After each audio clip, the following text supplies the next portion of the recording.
Welcome to the Slop Farm. Enjoy the video. In this video, I will explain how to get a Metro card. We'll cover everything you need to know, from choosing the right card to using it for your daily commute. There are two main types, the regular Metro card for pay-per-ride and the unlimited ride Metro card for frequent travelers.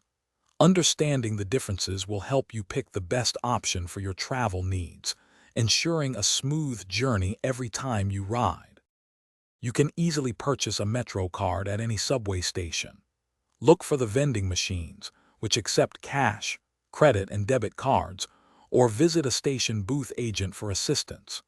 Additionally, many local convenience stores, newsstands, and pharmacies are authorized Metro card retailers.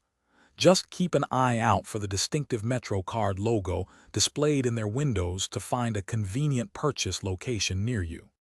Loading your Metro card is straightforward.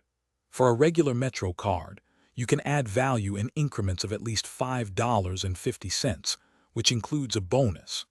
A single ride on the subway or a local bus costs $2.90. If you travel frequently, consider an unlimited ride Metro card, available as a 7-day pass for $34 or a 30-day pass for $132. Using your Metro card is simple. At subway stations, swipe your card through the turnstile slot with the magnetic stripe facing you. On buses, tap your card on the farebox reader. Remember to swipe or tap quickly and smoothly for the card to register correctly.